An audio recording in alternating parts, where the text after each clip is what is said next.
Tempo muito especial mesmo, ontem à noite, hoje pela manhã, hoje, agora à noite, estar compartilhando com os irmãos as coisas que Deus tem falado. Eu creio que o Senhor tem trazido tantas coisas, não novas, mas tem refrescado a nossa memória, porque estamos chegando nos últimos tempos. Jesus está voltando, a geração do arrebatamento já está sendo preparada. Falei isso aqui, tenho falado em muitos lugares, que muitos que estão vivos não vão morrer, muitos que estão vivos serão arrebatados. A geração do arrebatamento já se forma. Jesus vai voltar e vai surpreender a muitos. E nesse tempo final nós temos que duplicar os nossos esforços para fazer a vontade de Deus. E Deus tem trazido uma visão à igreja, não uma visão nova, mas tem recordado a cada um de nós qual é o chamado do Senhor. Falamos ontem à noite, hoje pela manhã, e hoje vamos também avançar um pouquinho, falando exatamente sobre o que Deus quer para nós como igreja. A igreja que o Senhor Jesus instituiu, quando Ele estava aqui, e as últimas palavras dele foi: é-me dada toda a autoridade nos céus e na terra, portanto ide, fazei discípulos, pregar o evangelho, discipular, ensinar, batizar. E mais, Jesus falou: olha, não fica parado aqui em Jerusalém não. Você vai pregar o evangelho em Jerusalém, Judeia, Samaria e até os confins da terra. Esse é o chamado do Senhor. E quando estudamos o livro de Atos, vemos que a igreja se distraiu de início, ficou muito tempo ali em Jerusalém parada. Estava muito bom, estava agradável, porque o poder acontecia, o povo orava e o chão tremia, pessoas eram curadas, todas as necessidades eram supridas, um ajudava o outro, e aquela comunidade, aquela coisa gostosa, foi muito especial ali em Jerusalém. Mas o Senhor olhava lá de cima e falava: gente, presta atenção, está muito bom, mas sai da zona de conforto, sai aí do comodismo. Em Jerusalém é só a base, é só o início. Ide por todo mundo, Jerusalém, Judeia, Samaria. E o povo insistiu em ficar em Jerusalém. A Bíblia diz ali no capítulo 3, 4, 5, 6, 7, 8 de Atos, que as pessoas vinham de todas as redondezas para Jerusalém, para ali em Jerusalém serem abençoadas. E era bom, mas o Senhor queria mais. Porque Jesus não veio só para os judeus, Jesus não veio só para o povo de Jerusalém, Jesus veio para cada um de nós, Jesus veio para Votuporanga também. E se eles ficassem ali em Jerusalém, a coisa ia ficar parada. Então eles não foram por bem, então o Senhor deu um empurrãozinho. Todas as vezes que o Senhor mandar você fazer alguma coisa, querido, faça. Faça, porque senão Ele vai ter que dar um empurrãozinho. E ali no capítulo 9 de Atos, o Senhor chama o exército romano, chama ali os centuriões, chama ali, enfim, as pessoas que tinham autoridade, fala: vem cá, faz um favor para mim, vai lá e persegue aqueles crentes lá. E a capítulo 9 de Atos diz que se levantou uma grande perseguição contra a igreja, de tal forma que todos tiveram que sair de Jerusalém, exceto os apóstolos. E diz ali, Atos 8:1, né, 9 não, 8, Atos 8:1 diz ali: e foram para as regiões da Judeia e Samaria e para outros lugares. Atos 1:8 é o mandamento do Senhor: você não fica em Jerusalém, mas vai para a Judeia, Samaria e os confins da terra. Atos 8:1, é só você lembrar, 1:8, 8:1. Atos 8:1, houve uma perseguição, e a igreja teve que se espalhar pela Judeia, Samaria e ir adiante. Ou seja, o Senhor deu um empurrãozinho. Quando você não faz o que o Senhor quer, mas você diz que quer, mas só não está conseguindo fazer, o Senhor te dá uma ajudinha, te dá um empurrão. E a partir de Atos capítulo 8, a igreja começa a crescer. E a partir da igreja de Antioquia em especial, por isso temos a missão Antioquia aqui perto em Araçariguama, não é? Então, a partir da igreja de Antioquia, a igreja começa a crescer. E ali eles enviam os melhores. Enviam Paulo, enviam Barnabé, que tinham estado em Antioquia por 2 anos ensinando, preparando aquele povo. E quando Deus fala, vai adiante, eles escolhem os melhores. Não aquele que estava no canto, não aquele que dava trabalho, não aquele que não fazia nada, mas escolheu os melhores, Paulo e Barnabé, e os enviou para a primeira viagem missionária junto com João Marcos. Na segunda viagem missionária já duplicou, porque Paulo foi com Silas e Barnabé foi com João Marcos, cada um numa direção, e assim o evangelho foi pregado. Na segunda viagem missionária, Paulo entra pela Europa, ali no Passa, Macedônia e ajuda-nos, e da Europa a igreja começa a crescer, e o mundo inteiro começa a conhecer o que o Senhor veio fazer. E durante os primeiros 400 anos, 300 e poucos anos da igreja, a igreja cresceu. Atos capítulo 19 diz que toda a Ásia veio a conhecer o evangelho do Senhor. E a igreja cresceu e se expandiu e foi pela Europa. E você conhece que os missionários, os apóstolos evangelizaram praticamente o mundo inteiro. Mas a igreja começa a incomodar o Império Romano, porque o Senhor nos levantou para incomodar impérios, para incomodar as potestades, os principados, para sermos aqueles que atrapalham os projetos do inimigo, aqueles que atrapalham os projetos de Satanás. A Bíblia diz que aquele que detém Satanás, ainda está no mundo. E quem é este? O Espírito Santo através da igreja. Por isso nós somos os perturbadores dos projetos das trevas. O Império Romano tenta perseguir a igreja entra num tempo de perseguição do ano 100 até o ano 300, de perseguição intensa. Muitos foram mortos, muitos foram lançados aos leões, muitos foram queimados. Mas quando Satanás viu que não dava para vencer a igreja perseguindo, então o que fez? Abraçou a igreja. Você já viu luta de boxe? Eles batem, quando ele está perdendo ele vai lá e abraça. É mais ou menos assim que Satanás fez. Bateu, viu que não ia adiantar, abraçou a igreja. E aí Constantino se levanta e faz uma aliança com a igreja cristã, trazendo a igreja para dentro dos grandes templos, com todas aquelas imagens, que começou então a idolatria, começou então a negociação, porque os líderes começaram a ser sustentados pelo Império Romano, e a igreja então entra num processo de destruição que durou mais de 1000 anos. A história chama esse tempo de o milênio da escuridão, quando entre o ano 300 e pouco até o ano 1500, tudo que você possa pensar de ruim, pensa uma coisa ruim, aconteceu pior. A igreja entrou na idolatria, a igreja entrou no consumismo, a igreja entrou na troca, a igreja entrou na política suja, e assim a igreja foi sendo destruída. Mas o noivo que estava lá em cima, esperando a noiva se adornar, esperando a noiva estar pronta para o casamento, porque Jesus tinha feito uma proposta de casamento para a igreja. Vou preparar-vos lugar, é uma proposta de casamento. E ele falou, eu vou preparar lugar e você, noiva, fica aí se preparando. Eu vou deixar o Espírito Santo de Deus com você, para você se preparar. E a noiva vinha se preparando, mas Satanás foi lá e roubou um enxoval, para que o casamento não acontecesse. Mas o noivo estava lá em cima e falou, não, eu amo essa noiva. Eu amo esta noiva, eu amo esta noiva. Então o Senhor começa a levantar dentro da igreja homens e mulheres, que começam a olhar para a Bíblia, começam a olhar para a palavra, e falar, o que está aqui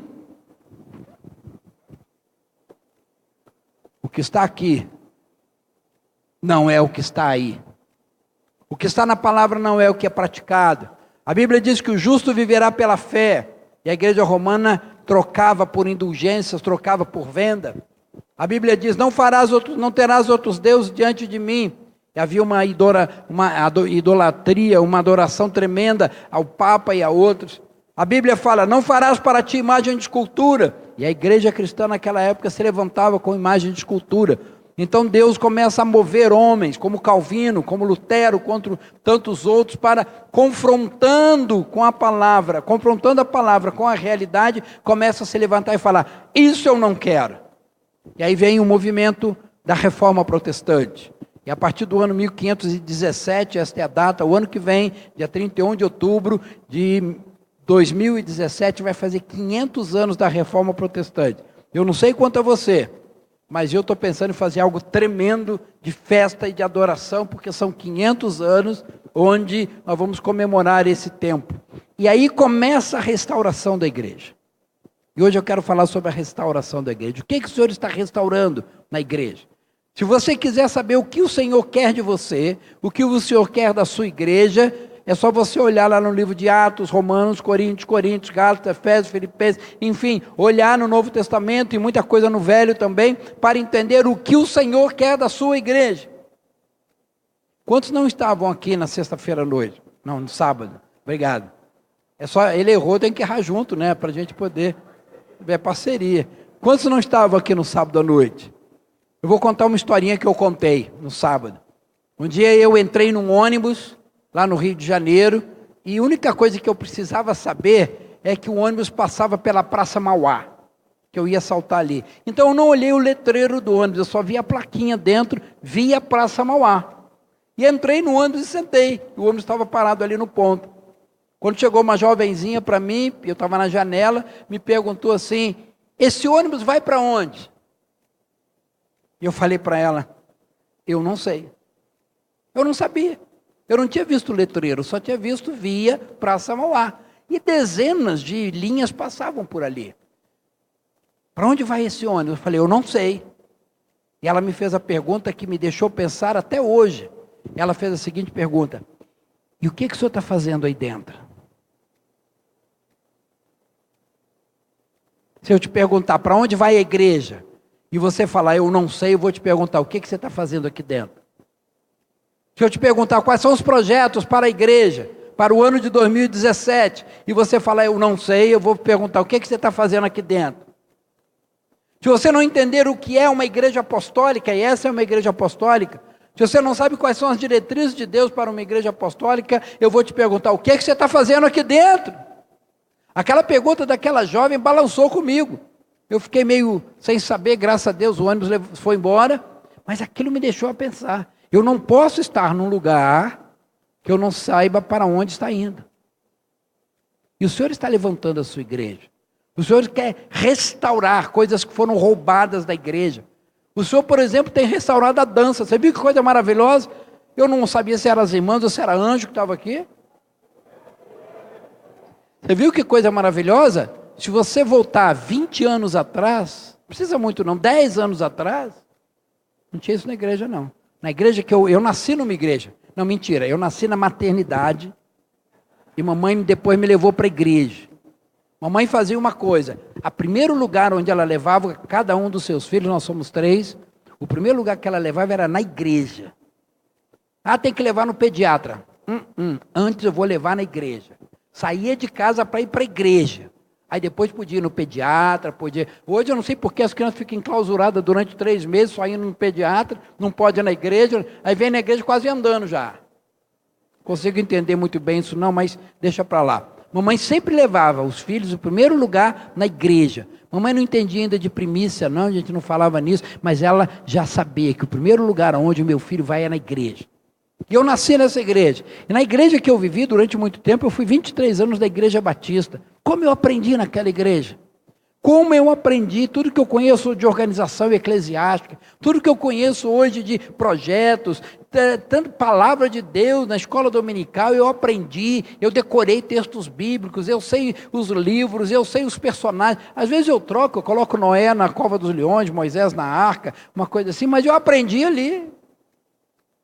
Muita coisa eu aprendi. Mas lá naquela igreja, ninguém dançava não. Aliás, se batesse palma, um já olhava para o outro assim. Está achando o quê? Está achando que isso aqui é show? Não podia. Sabe por quê? Porque o inimigo tinha roubado da igreja as suas características. Se você olha no Velho Testamento, no Novo, o povo dançava, Miriam dançou com pandeiros. Davi entrou, depois da vitória contra os seus inimigos, entrou dançando, aí aparece a igreja tradicional na janela, a mulher dele. Ridículo, papelão, pagou mico. Por causa disso, a sua esposa ficou estéril, porque criticou a adoração. Eu tenho visto muitas igrejas estéreis, porque não aceitam a adoração, não dão liberdade para que possamos adorar como aqui. Deus está restaurando a dança, Deus está restaurando os louvores e a adoração, os cânticos. Antigamente só cantávamos, depois aprendemos a louvar, agora o Senhor está nos ensinando a adorar. Já sabemos adorar, ainda não ficamos muito tempo na adoração, às vezes a gente volta lá para cantar só, mas já aprendemos a adorar. Se ficasse mais uma meia hora aqui, ia ser tremendo. Aprendemos, estamos reaprendendo a adorar, estamos reaprendendo a dançar, estamos reaprendendo a ofertar. Coisa tremenda vir à frente e entregar, eu não abro mão disso. Lá na igreja, alguns irmãos já estão depositando em conta corrente da igreja o dízimo. Pastor, posso depositar na conta? Pode, mas você vai pegar o recibinho, vai colocar dentro do envelope e vai levar no altar. Porque é no altar que nós ofertamos. Ah, transferência bancária é até melhor para você não sair com cheque na mão, dinheiro, né? Não tem problema, faz transferência bancária. É simples, na internet você faz. Mas eu falo com o irmão, mas não abra mão. Imprima o recibinho, põe dentro do envelope e entrega no altar, porque a oferta se entrega no altar. A nossa tesouraria está proibida de receber oferta. Irmão, eu cheguei atrasado, eu não deu tempo. Então, no próximo culto, você dizima. Porque nós estamos restaurando isso. Eu lembro de uma igreja que eu fui algum tempo atrás, pastor, que a oferta era assim, era lá atrás na igreja, tinha uma aberturinha assim, tipo boca de lobo, assim, tipo de correio, né? E a pessoa vinha ali para entregar o dízimo, entregava o dízimo e saía correndo. Porque a Bíblia diz que a mão direita não vê o que a mão esquerda faz. Sabe, pega uns textos fora do contexto e vira pretexto para fazer bobagem. O Senhor diz que nós não podemos chegar ao altar com mãos vazias. Eu tenho um voto com o Senhor na minha vida há muitos e muitos e muitos anos atrás. Eu jamais estou num lugar onde se levanta uma oferta e eu deixo de ofertar. Já aconteceu de eu não ter dinheiro. Irmão, você me empresta um valor. Se não tem a quem pedir emprestado, eu faço um vale. Eu já dei relógio. Eu não vou em algum lugar que se levante oferta e eu não faça oferta. Por quê? Se eu não posso perder uma oportunidade de ofertar, porque Deus também não perde uma oportunidade de me abençoar. Isso é restauração. Eu me lembro quando nós éramos lá das igrejas tradicionais, da igreja batista, papai era o tesoureiro. Quando 50% dos membros, 60% dos membros se tornavam dizimistas, quase que davam um culto de ação de graça. Na nossa igreja, todos são dizimistas. Na igreja apostólica profética, todos têm que ser. Uma vez nós estávamos no retiro de carnaval, na época que ainda fazíamos retiro de carnaval, e eu ministrei uma palavra na qual o Senhor falava: se você não é dizimista, você não pode estar com as mãos na arca, você não pode ser obreiro. E naquele dia eu falei: querido, nós estamos aqui no sítio, eu não sei quem é dizimista, tem um controle da tesouraria, mas eu não olho, mas eu quero te dizer, eu vou chegar em Niterói e vou olhar a lista dos dizimistas. Se algum obreiro, se alguém que tem alguma atribuição na igreja não é dizimista, eu quero te dizer, você já está fora. Eu nem sabia. Aí quando eu cheguei lá, fui ver o casal líder do jovem, nunca tinha dizimado. Falei: o quê? Chamei os dois. Falei: que negócio? Não, pastor, sabe o que? A gente oferta. Eu falei: não, oferta é uma coisa. Quem sabe a gente um dia faz um seminário de finanças aqui. Oferta é uma coisa, dízimo é outra. Vocês não têm dizimado? Não, é porque a gente está apertado. Eu falei: querido, então olha só, não sou eu, o senhor já tinha falado. Então fora. Não sei quem vou colocar na liderança dos jovens, mas a partir de agora vocês estão fora. Sabe o que acontecia com os jovens? Um desempregado, o outro tinha parado de estudar. Para fazer um evento com jovens era uma loucura, porque ninguém tinha 10 reais para pagar uma passagem. Tiramos esses irmãos, tratamos deles, cuidamos deles, levantamos um outro casal, que era dizimista, em menos de 6 meses, todos os jovens arranjaram emprego, começaram a trabalhar, começaram a ser abençoados, mudou o perfil dos jovens. Sabe por quê? Porque a água sai do altar, passa pela liderança, para chegar aos liderados. Líder não pode não ser dizimista. Se você é líder, não é dizimista, por misericórdia dos seus liderados, hoje liga para o pastor e fala: pastor, eu quero dar um tempo. O Senhor está nos reensinando a oferta. O Senhor está nos reensinando a palavra. Antigamente estudávamos a palavra só buscando termos hebraicos, termos gregos. Tentávamos humanizar e racionalizar os textos bíblicos. Eu me lembro que numa lição, eu aos 23 anos me casei com a minha esposa Márcia, e aí eu fui para a igreja metodista, e fiquei 18 anos na igreja metodista. Eu me lembro de uma lição da igreja metodista, pastor, que falava sobre a multiplicação de pães e peixes que Jesus fez. E a conclusão da lição era a seguinte, que quando chegou a hora de comer, todo mundo escondeu o seu lanche. Aí quando aquele menininho ali humilde chegou, entregou 5 pães e 2 peixes para Jesus, aí todo mundo ficou emocionado, aí saiu tirando das mochilas os lanches que tinha escondido, por isso deu comida para todo mundo. Tentando racionalizar o poder de Deus. A igreja que não conhece a unção do Espírito Santo tenta racionalizar tudo. Querido, eu tenho dito uma coisa. A Bíblia diz que Jonas foi engolido por um grande peixe. Imagina o tamanho de uma baleia, eu acredito. E se falasse que Jonas engoliu uma baleia, eu acreditava também. Porque o que está na Bíblia é a palavra de Deus. Eu não tento racionalizar, não tento explicar. Tem coisas que eu não entendo. Mas um dia, quem sabe, eu vou entender. Tem muitas coisas que você não entendia, não é? À medida que você vai ficando mais experiente, você vai entendendo coisas. Por exemplo, a criancinha, um dia a mamãe chega para ela e fala assim, você vai ganhar o irmãozinho. Ela não entendeu nada. Irmão, será que vem pelo correio? Será que vem pela internet? De repente a mamãe começa a ficar barriguda, todo mundo, o irmãozinho. Ele fala, então está na barriga da mamãe. Já entendeu uma coisa. Passado um tempo, a mamãe vai para o hospital e volta com o neném no colo. Ué, como é que aconteceu isso? Ele não entende. Mais adiante, ele vai entender como é que saiu da barriga da mamãe. Primeiro ele entende que está na barriga da mamãe, depois ele entende que saiu da barriga da mamãe, e alguns anos depois ele vai entender como é que entrou na barriga da mamãe. São níveis de entendimento. A palavra também é assim. Tem coisas que eu não entendo, mas eu aceito. A criança não entende, mas aceita o irmãozinho.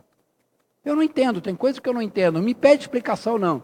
Às vezes o irmão fala, pastor, estou com dúvida. Eu falei, então vamos ficar junto com essa dúvida que eu também não estou entendendo. Mas eu recebo a palavra como sendo a verdade absoluta de Deus. O Senhor está restaurando a palavra. Hoje a Bíblia está em todo lugar. Vamos ler a Bíblia. Tira celular, tira iPad. A Bíblia está em todo lugar. Você vai no mercado, está lá no caixa para você vender, para você comprar. Tem Bíblia para mulher, Bíblia para homem, Bíblia para criança, Bíblia para mulher solteira, Bíblia para mulher casada, Bíblia para prostituta, sei lá. Tem todo tipo de Bíblia hoje. A palavra está sendo divulgada. É a restauração da palavra. Tudo o Senhor está restaurando. E lá em Efésios, o apóstolo Paulo, quando ensina aos Efésios, e Éfeso é uma cidade muito especial, Atos 19, Paulo chega em Éfeso, depois ali de Éfeso o evangelho cresce para a Ásia toda, depois tem a carta aos Efésios, depois quando Paulo escreve a Timóteo, Timóteo era pastor em Éfeso, depois lá em Apocalipse, Éfeso aparece outra vez. Para mim a igreja mais marcante, são 3 grandes igrejas, Jerusalém, Antioquia e Éfeso, são as 3 grandes igrejas do Novo Testamento. E para Éfeso, Paulo escreve uma série de coisas, é um manual de batalha espiritual. Lá no capítulo 6 ele fala, portanto, revestivo de toda a armadura de Deus, ou seja, só veste a armadura no capítulo 6. Mas o que acontece no 5, no 4, no 3, no 2 ou no 1? Sabe o que acontece? É a preparação do guerreiro. Fala de salvação, fala de santificação, fala de adoração, fala de unidade, fala de pais e filhos, fala de marido e mulher, fala de servos e senhor, vem falando, fala dos ministérios, fala de tudo. Aí quando o obreiro está pronto, então, portanto, revestivo de toda a armadura de Deus. Tem gente que quer entrar em batalha espiritual a partir do capítulo 6, mas não, tem que passar pelo 1, pelo 2, pelo 3, pelo 4, pelo 5.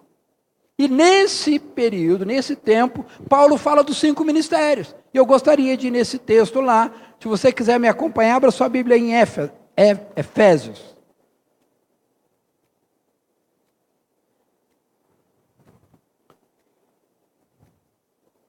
Efésios capítulo 4. E agora eu posso começar a palavra.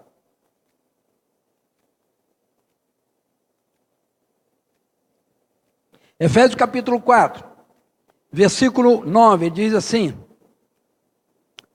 Efésios 4, 11, diz assim, e ele mesmo concedeu uns para apóstolos, outros para profetas, outros para evangelistas, e outros para pastores e mestres, com vistas ao aperfeiçoamento dos santos para o desempenho do seu serviço, para a edificação do corpo de Cristo, até que cheguemos todos à unidade da fé e do pleno de Deus, a perfeita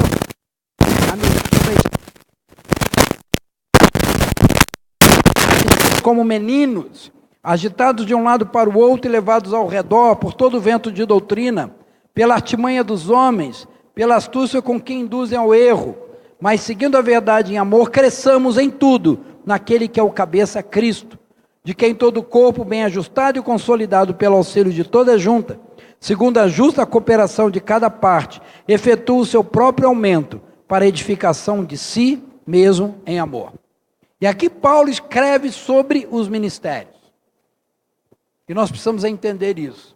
Tem pessoas que dizem por aí, mas isso é para o tempo antigo. Não, no tempo antigo aconteceu, mas nesse milênio de escuridão a igreja foi roubada de tantas coisas, inclusive dos ministérios. É preciso que você deixe o evangelho pleno na sua vida. O que é o evangelho pleno? A ação de Deus Pai, a ação de Deus Filho e a ação de Deus Espírito Santo. Os três têm que agir em você. E eu ontem, me parece, hoje pela manhã eu falei sobre isso. Deus Pai nos torna criatura, como Ele nos fez. Alguns ficam só como criatura. Mas quando nós aceitamos Jesus como nosso Senhor e Salvador, nós passamos a ser filhos. Mas a todos quantos o receberam, deu-lhes o poder de serem feitos filhos de Deus. É uma mentira que dizem por aí, todo mundo é filho de Deus. Isso não é bíblico. Todos somos criaturas. Filho é somente de acordo com João capítulo 1. Mas a todos quantos o receberam, deu-lhes o poder de serem feitos filhos de Deus. Quando aceitamos Jesus, nós somos filhos. Temos direito de filhos. Nos assentamos à mesa. Falamos sobre esse direito no sexta, sábado à noite, né? Mas muitos ficam aqui. Mas o Senhor quer que sejamos mais. Atos capítulo 1, versículo 8, diz assim, e ser-me-eis testemunhas, quando descer sobre vós o Espírito Santo. Então Deus Pai nos faz criaturas, Deus Filho nos torna filhos, e Deus Espírito Santo nos torna testemunhas. Tem muita igreja que não crê no Espírito Santo, aí é só filho. O filho é aquele que está sempre pedindo. O filho, menino, por isso Paulo diz ali, para que não sejamos meninos. O menino é aquele que só pede, o menino é aquele que é dependente, o menino é aquele que precisa da ajuda da mamãe e do papai para dormir, para vestir, para tomar banho, para comer, não sai sozinho, não faz nada, é menino. Se você é assim na sua vida espiritual, quer dizer que você é menino. Você precisa gerar, produzir, ser próspero. Deus Pai nos torna criatura, Deus Filho nos torna filho e Deus Espírito Santo nos torna testemunhos. Mas na obra também funciona desse jeito. O Senhor nos preparou para a obra. Cada um de nós fomos preparados com um fim específico, com um fim objetivo. Isso a Bíblia chama de predestinação. Não a predestinação de que você vai para o céu, você vai para o inferno. Não cremos nessa. Nós cremos no livre-arbítrio em que você escolhe se você vai para o céu ou se você vai para o inferno a partir do momento que você aceita Jesus ou não. Mas nós somos feitos para um destino prévio. O que é um destino prévio? Com um objetivo. Quem projetou esse objeto aqui, chamado microfone, ele fez esse objeto para um destino prévio. Esse objeto foi predestinado para ser usado para captar a voz. Teve um outro cara que fez um outro projeto de martelo. Você conhece o martelo? O martelo tem um cabo de plástico, ou de ferro, ou de madeira, e ele tem aquela ponta que você bate, e aquele objeto foi feito para ser martelo. Ele é de ferro, porque ele tem que ser martelo. Ele depende do peso para pregar pregos e outras coisas mais. Então tem esse objeto aqui que foi predestinado a ser microfone e o outro objeto que foi predestinado a ser martelo. Dá para trocar? Imagina eu pregando com martelo na mão, o senhor é pregador. Pregar com martelo, você não estava ouvindo. Mas também tem um parafuso solto aqui. Pessoal do som, posso bater com o microfone aqui por causa do parafuso? Não posso. Microfone é microfone, martelo é martelo. Cada um de nós foi chamado para um objetivo prévio. O Senhor é o dono da obra. Então ele fez uns com dom de dançar. Você viu as irmãs aqui? Chama uma meia dúzia para vir aqui, vai ser o maior papelão. Vamos pagar mico aqui na frente. Você viu os irmãos ali na adoração? Sax, teclado, guitarra, baixo, violão, bateria, voz. Viu que coisa maravilhosa? Se eu chamar um e outro para pegar aquele sax ali, vai pagar mico. Não vai sair nada. Sabe por quê? Porque para uns Deus chamou para uma coisa, para outros Deus chamou para outra, e para outros Deus chamou para uma terceira coisa. E como o Senhor, Ele tem um projeto, reuniu Deus Pai, Deus Filho e Deus Espírito Santo e falou, vamos fazer o projeto, igreja. Para ter uma igreja eu preciso de quem cante, quem toque, quem dance, quem visite, quem aconselhe, quem estude, quem ensine, quem interceda, eu preciso. Então cada um que foi nascendo, Deus foi dando um destino prévio. Aí isso eu chamo de predestinação, não aquela predestinação de ir céu ou inferno, mas eu nasci para uma coisa. Por exemplo, se há um lugar onde eu me sinto muito bem é ensinando, isso que eu estou fazendo aqui, se deixar eu vou até amanhã. Eu me sinto muito bem. Agora me põe para cantar ali, meu Deus do céu. Os anjos vão embora correndo. Cada um tem um destino prévio. Quando Deus pensou em te fazer, tinha um projeto. Você não nasceu por acaso, tinha um projeto. Quando Deus pensou em te fazer, Ele já colocou em você talentos que sejam ferramentas para o seu destino prévio. Os talentos não foram assim, toma lá, quem quer bacalhau, quem quer dinheiro, não foi assim não. Talento que Deus Pai te deu, que você nasceu com eles, porque Deus é que nos criou, Deus Pai, os talentos que Deus te deu, já foram com o objetivo de você adorar o Senhor dentro do teu chamado. Por isso nem todos têm todos os talentos. Minha neta puxou a mãe dela, minha filha, que puxou a minha esposa, é um veio que foi do outro lado, desenha muito bem. Minha netinha de 9 anos desenha muito bem. Ela faz um desenho que eu fico bobo. O lado de cá, o meu lado, o máximo é aquela casinha, com chaminé ainda sai torta. Aí um dia minha netinha tinha uns 4, 5 aninhos, aí ela desenhou um gato, e ela desenhou um cachorro, eu estou só vendo. Ela virou para mim, vovô, desenha um elefante para mim. Falei, filha, vovô não sabe desenhar o elefante. Ela, não, mas você é grande. Na cabeça dela, todo mundo sabia desenhar. Porque para ela é tão fácil desenhar. Eu, avô, como é que eu não sei desenhar um mero elefante? Ela tem um talento de desenhar. Eu tenho o talento de ensinar. Eu tenho outro talento, cada um tem. Talentos Deus deu a você, você já nasceu com os talentos. Quando Deus te projetou, Deus falou, você vai ser isso, e para isso eu te dou os talentos. Por isso uns cantam, cada um tem talento diferente. Deus Pai nos projetou e colocou sobre nós os talentos. Quando nós aceitamos Jesus e nos tornamos filhos, aí Jesus não vai brigar com Deus Pai. Aí o Senhor olha para você, Jesus, olha lá no seu, tem um currículo, né? Olha lá no seu perfil e fala, esse aqui canta, ou esse aqui dança, ou esse aqui fala, ou esse aqui visita, esse aqui tem facilidade de relacionamento, esse aqui tem facilidade.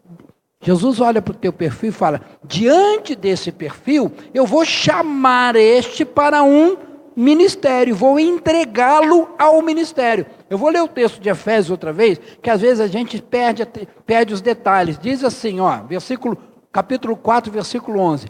E Ele mesmo, Jesus, concedeu para os ministérios.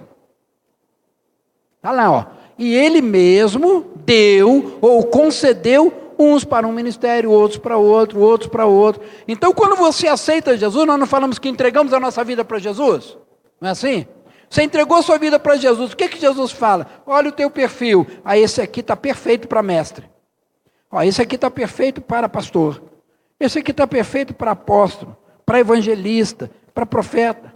Ele deu, olha o texto lá, você vai ver na sua Bíblia. Ele mesmo deu, ou numa outra versão, Ele mesmo o concedeu. Então tem gente que fala, o meu ministério, mentira, você não tem ministério nenhum. Você que foi dado para o ministério. Porque o talento, aí de acordo com o talento, Jesus vai dar para você para o ministério. Então, por exemplo, se você é uma pessoa que tem facilidade, pastor, qual é o meu ministério? Tem gente que tem um mistério, qual é o meu ministério? Aí eu pergunto, o que você faz bem? Nada. Eu falei, então vai orar, ajoelhar no milho, pedir perdão. O que você faz? Qual a tua profissão? Eu sou vendedor, eu vendo. Aí eu falo, querido, Essa porcaria que você vende, desculpa, né? Esse negocinho que você vende aí, todo mundo compra. Começa a vender Jesus, que é o melhor produto do mundo. Então, se você já é vendedor, tem facilidade, se relaciona com as pessoas, vai onde ninguém vai para vender um produto, querido, existe uma grande chance de você ser um evangelista. Porque os talentos são apropriados para os ministérios. Todos nós temos talentos. A diferença é aceitar Jesus ou não. Por exemplo, duas jovens, vou pegar duas jovens. Deus deu a essas duas jovens talento de cantar, talento de se expressar através da música, talento de atrair pessoas. Uma aceitou Jesus, Ana Paula Valadão. A outra não, Anitta. Não estou querendo comparar as duas não, tá bom? Fica tranquilo. É assim? Deus deu condições de compor músicas, de se apresentar para dois jovens. Um aceitou Jesus, Fernandinho. O outro não, Caetano Veloso. Ou você não vai dizer que o Caetano Veloso não tem talento? Anitta eu vou discutir um pouquinho, mas deixa para lá, né? Caetano tem, você lê as letras de Caetano Veloso, né? De tantos outros aí, meu Deus, que letra, né? Chico Buarque, apesar da loucura do apoio ao PT lá, mas ele tem letras maravilhosas. Aquele homem não tem talento? Ah, tem. Ah, aquilo convertido ia ser um negócio tremendo. Mas ele não quis se converter, está lá no ostracismo. O outro, Fernandinho, se converteu. Outros autores se converteram, estão escrevendo músicas de adoração ao Senhor. Mas o talento mesmo, a diferença é se aceitar Jesus e deixar com que o Senhor o entregue a um ministério. O ministério não é teu. Eu, por exemplo, eu tenho uma facilidade muito grande de explicar as coisas. Eu gosto de explicar. E se eu não entendo, eu vou saber até poder explicar. Como é que é isso? Não sei. Eu vou lá. Vou pesquisar na internet, vou procurar, vou conversar com alguém. Se a coisa é complicada, eu vou tentar destrinchar para entender. Quando eu entendo, a minha primeira reação é querer contar para os outros. Por isso que eu falo demais. Então Deus olhou para mim e falou, colocar esse cara no louvor, Jesus, não vai dar certo. Colocar ele na dança, ele vai tropeçar ali na frente de todo mundo, não vai dar certo. Colocar ele como evangelista, eu não sou evangelista, querido. Você quer aceitar Jesus? Não, tá bom. Eu não sei vender nada. Eu não sei, se eu fosse da área de venda, eu ia ter prejuízo. Você quer comprar isso? Mas eu gostei tanto, mas não tem dinheiro. Fica. Eu não sei vender. Então eu não sou evangelista. Agora, eu amo ensinar. A minha carreira, eu fui professor desde criança. Eu já ensinava no colégio. Eu entrei para a carreira universitária, fui professor da PUC no Rio de Janeiro durante 15 anos. Fui diretor de uma faculdade, dei aula numa série de lugares. Eu amo ensinar, amo ler, amo escrever, amo estudar. Eu tenho quase que vício de ler. Se não tiver o que ler, eu procuro uma bula de remédio, sei lá, qualquer coisa. Eu amo ler. Eu estou parado, eu estou lendo. Então, quando Deus olhou para esse talento meu, falou, acho que esse cara aí vai dar para ensinar. Aí me colocou no ministério de mestre como alguém que ensina. Você entende isso? Tem uns, qual a sua profissão? Eu pergunto muito isso, né? Tem 3 áreas. Uns gostam de números, outros gostam de letras e outros gostam de pessoas. Preferem, né? Quem aqui prefere letras? Letras. Gosta de ler, gosta de escrever, né? Quem aqui prefere números? Contadores. Quem aqui prefere pessoas? Gosta de relacionar. Quem aqui não prefere nada? O pessoal que não levantou a mão.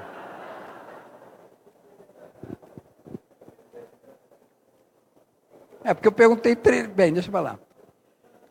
Por exemplo, se você gosta de pessoas, você tem facilidade de se relacionar com pessoas. Você chega em qualquer lugar, faz amizade. Qualquer lugar você tem facilidade. Você chega numa loja, já está conversando com alguém. Na fila do banco você já tem um amigo. Você senta no ônibus, você já está... Sabe, tem facilidade. Você gosta de ajudar os vizinhos. Você gosta de cuidar das pessoas. Se você gosta de cuidar das pessoas, isso é um talento. Então, querido, tem grande chance de Jesus te colocar no ministério pastoral. Eu vou ser consagrado pastor? Não. Consagração é outra história. É outra história. Porque todos temos ministérios. Senão temos que consagrar todos, apóstolo, profeta, evangelista, pastor e mestre. Não, consagração é outra coisa. Mas todos nós temos ministério. Se você gosta de se relacionar com as pessoas, eu quero te dizer, querido, quem sabe você tem um ministério de pastoral, de cuidar, de ajudar, de acompanhar, de levantar o caído, de curar o ferido, e você não está entendendo isso.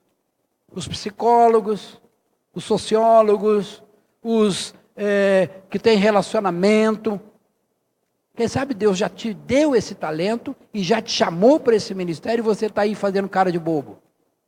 Qual é o meu ministério? Deus já te falou.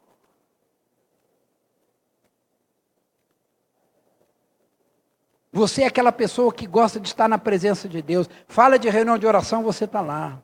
Fala de adoração, você quer adorar. Você coloca louvor na tua vida, na tua casa, no CD, no carro, em todo lugar. Você está todo o tempo com aquele negocinho no ouvido, ouvindo louvor. O louvor saiu hoje, você amanhã já tem, já está buscando, já sabe o que está acontecendo. Você ama adorar, você ama orar, você ama buscar a presença do Senhor. Qual é o meu ministério, querido? Existe uma grande chance de você ter um ministério profético.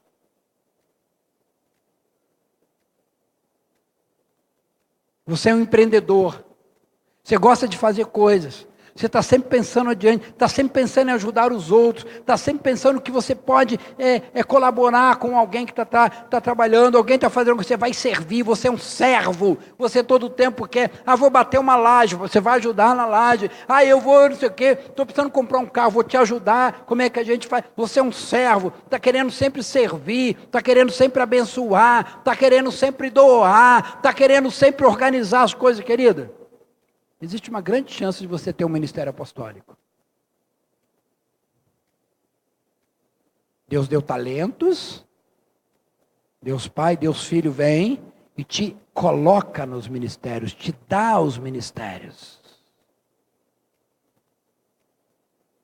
Se você gosta de ensinar, você é professor, dá aula de inglês, de francês, de português, você gosta de ensinar as pessoas, está sempre ajudando. Tem grande chance de você ter um chamado no ministério mestral, ministério de mestre. Pastor, eu não gosto de nada disso. Então, querido, vai aceitar Jesus, mudar a tua vida, quebrar as barreiras, lançar por fora todo o peso espiritual, vai buscar libertação, porque de alguma coisa você tem que gostar.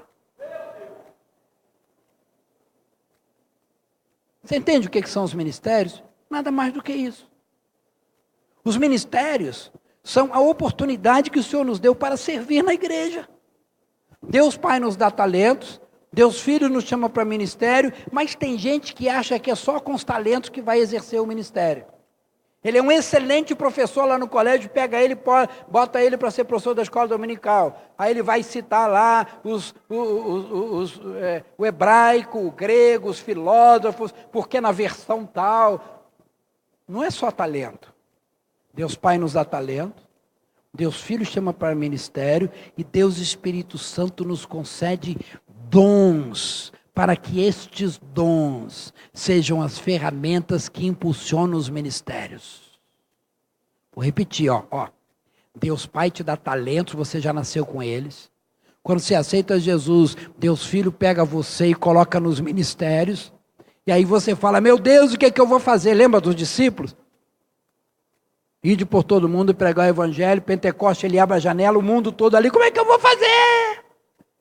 Correram para o cenáculo, e o que aconteceu?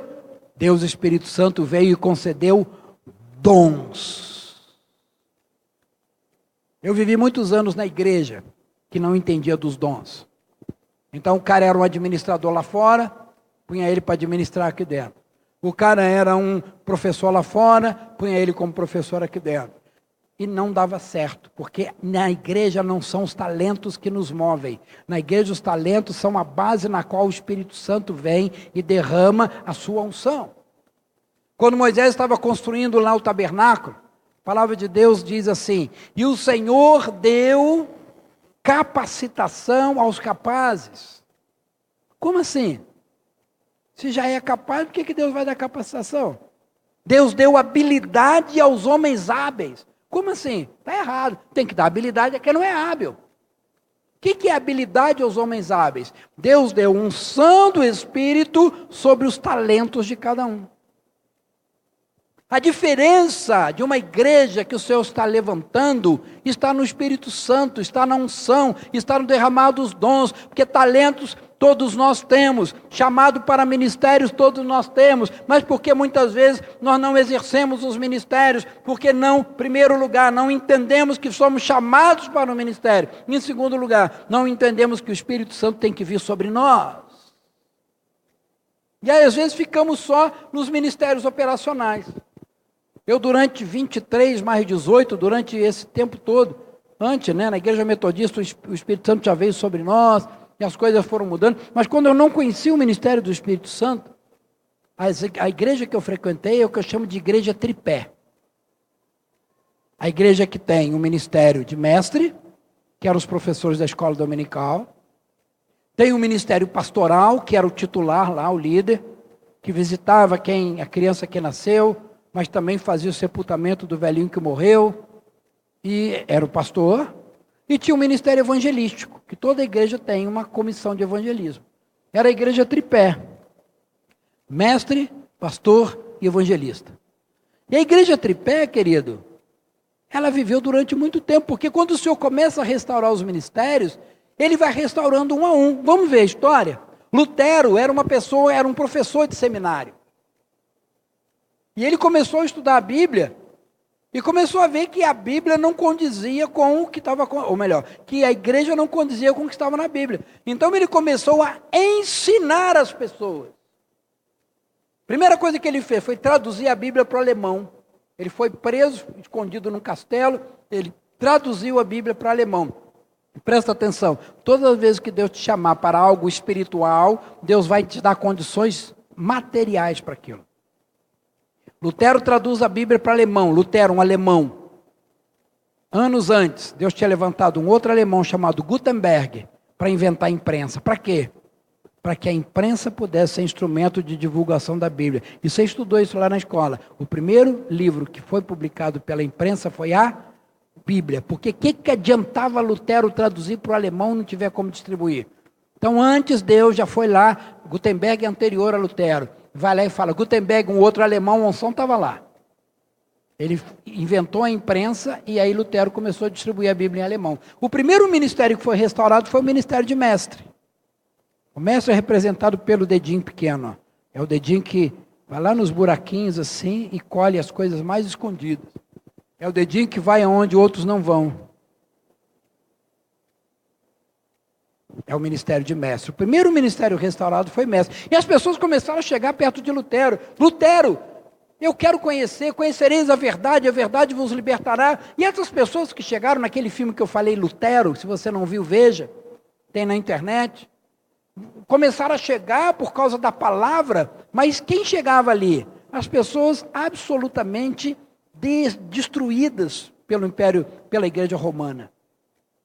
Pessoas que tinham sido espoliadas, roubadas, abandonadas, injustiçadas. Então elas chegaram para ver a palavra, mas chegaram caminhando assim. E aí Deus olha para aquele povo e fala, eu tenho que levantar o ministério de pastor. Da onde que Deus vai levantar pastores?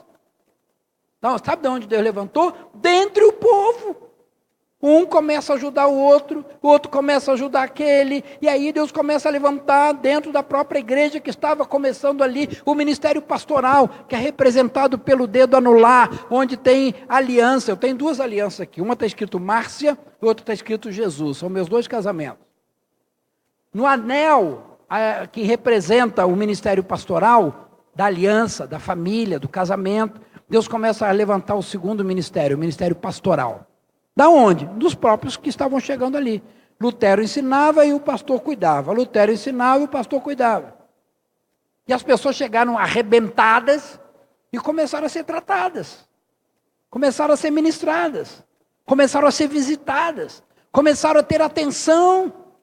Se você chega num lugar, na igreja, todo arrebentado, quantos aqui se converteram já na idade adulta? Você chegou na igreja todo arrebentado. E ali você foi tratado, curado. O que você quer fazer? Trazer outras pessoas, né? Não. Gente, vou trazer minha mãe. Vou trazer meu irmão. Vou trazer meu vizinho. Aí Deus está levantando o terceiro ministério, o ministério evangelístico. O mestral foi restaurado, o pastoral foi restaurado e o evangelístico foi restaurado. Deus começa a levantar. E esse tempo durou muito.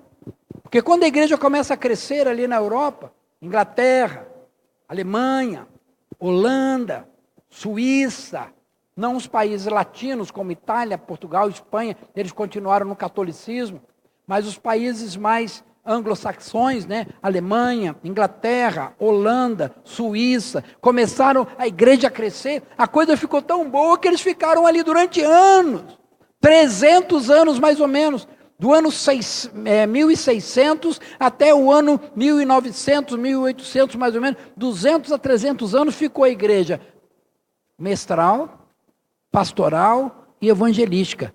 E lamentavelmente até hoje, tem muitas igrejas que são igreja tripé. Mas o evangelismo começa a crescer, a Inglaterra começa a mandar missionários, a Alemanha começa a mandar missionários, vão missionários para os Estados Unidos, vão missionários dos Estados Unidos para o Brasil, o evangelho chega aqui, e aqui é implantada a igreja denominacional abençoada, metodista, presbiteriana, batista, congregacional, unção de Deus, muitas pessoas se converteram, mas era uma igreja tripé. Deus fala, não, tem mais, falta. Aí Deus começa a levantar os avivamentos. Avivamento da Rua Azusa, você já estudou sobre isso, ali na Califórnia. Quando um grupo de pessoas começa a orar nos Estados Unidos, para buscar poder de Deus, como aqueles lá no cenáculo. E sabe quem era o líder desse grupo, na Rua Azusa, na Califórnia? Isso na época da escravidão, logo depois da escravidão, era um negro, analfabeto, caolho, ele era cego de um olho, e ele que começa a buscar o Senhor. Era o improvável. Naquela época era o improvável. Ele começa a buscar o Senhor, começa a orar, e o poder de Deus começa a se manifestar, e ali começa a Deus restaurar o dom de línguas, começa a Deus restaurar revelações, começa a Deus restaurar tantas coisas. A unção era tão grande, a história conta isso, que ali na Rua Azusa, o nome da rua, a unção era tão grande no culto que as pessoas passavam na calçada e caíam no poder. Tem gente que achou absurdo cair aqui no altar. A pessoa, você está aqui, lá, puf, puf, puf. A unção. O avivamento do país de Gales antes. E a unção começa. E dali começa o movimento moderno de línguas, o movimento moderno pentecostal. Onde são restauradas as línguas, onde são restauradas as visões, onde são restauradas as palavras proféticas. Então a igreja que só tinha 3 pés, agora começa a ter o profético. Onde as pessoas querem adorar, a adoração foi restaurada, a oração foi restaurada. E o Senhor está restaurando. Restaurou o mestral, restaurou o pastoral, restaurou o evangelístico, restaurou o profético.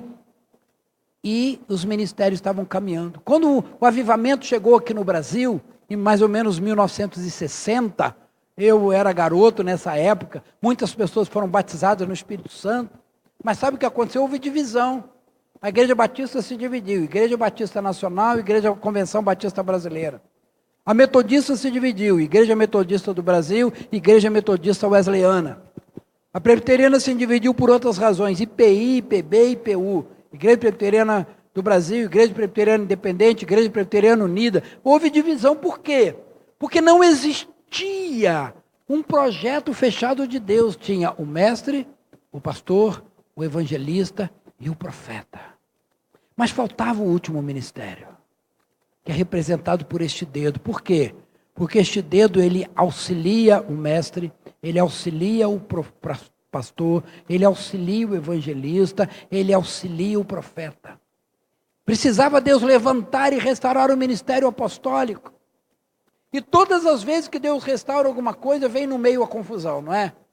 Quando Deus restaura a adoração, aí começa a ter funk gospel, começa a ter umas coisas doidas. Quando Deus começa a restaurar a dança, ô Jesus, dança santificada ao Senhor. Mas eu fui numa igreja que o povo vinha aqui na frente dançar, as meninas com a sainha tão curta pulando que eu resolvi adorar o velado para trás. Verdade. É verdade, a coisa era séria. A menina pulava e você via um umbigo de baixo para cima. Eu virei as costas e comecei a adorar para o fundo. Senhor, tem misericórdia. Porque foi restaurada a adoração, a dança, mas no meio da restauração vem o que não é de Deus. A mesma coisa aconteceu no Ministério Apostólico. Aqui no Brasil, o Ministério Apostólico começa a ser restaurado há 15 anos atrás. E as pessoas não entenderam o que é o apostólico. Acharam que o apóstolo é chefe de pastores. Entenderam os 5 ministérios, mestre, pastor, evangelista, profeta e apóstolo, mas só que entenderam assim. E não assim. Assim quer dizer, esse é chefe desse, que é chefe desse, que é chefe desse, que é chefe desse. Esse está acima desse, que está acima desse, que está acima desse, que está acima desse. Mas não é assim. Porque assim não é a mão que nós abençoamos. A mão que abençoa é assim. Em que este abençoa este, abençoa este, abençoa este, abençoa este, e ninguém é melhor do que ninguém. Você entende? Quando nós vemos lá no apostólico, na palavra de Deus, apostólico, se você quiser, pastor, o que é uma unção apostólica? Presta atenção, assim como tem um pastor e tem uma unção pastoral. Tem um evangelista, tem uma unção evangelística, tem um apóstolo e tem a unção apostólica. Ah, minha igreja não tem apóstolo, então eu não posso ser apostólico. Não tem nada a ver. A consagração é uma coisa, a unção é outra. Uma igreja pode ser apostólica mesmo não tendo um apóstolo naquela igreja. Você entende isso? O que a Bíblia fala do apostólico, quando nós estudamos o apostólico na Bíblia, para mim, o apostólico tem uma definição clara, que é servir ao reino. Repete comigo, servir ao reino. Tem gente que entendeu que o apostólico é se beneficiar do império. E aí estão construindo impérios. Está assim de gente construindo império. Ó. Ah, eu só abençoo se trocar o nome da igreja. Conheço alguns. Eu abençoo essa igreja, mas tem que trocar o nome e colocar a placa da minha igreja. Ah, eu abençoo, mas eu só abençoo se você... Isso é construir império. Como eu falei esses dias, eu vi um apóstolo uma vez falando assim, eu nasci pobre porque eu não tive alternativa, mas eu vou morrer rico e estou trabalhando para isso. Falei, meu Deus do céu, queima. E, lamentavelmente, nós estamos vendo isso. Apóstolos que se tornaram ditadores, patronos, patriarcas, que se tornaram deuses, que por onde o cara passa, ninguém pode mais passar, que para ele entrar tem que ter um séquito de 10 na frente, 10 atrás, porque ele é o apóstolo. Não é assim que a Bíblia fala. Paulo era um apóstolo, ele ia na cidade, ficava hospedado na casa das pessoas, ele se misturava com todo mundo, ele era um homem como outro qualquer, ele era simples. O apostólico tem que ser simples. O apostólico é servir ao reino. Se uma igreja se chama apostólica, é uma igreja que serve ao reino. Esta aqui é uma igreja apostólica.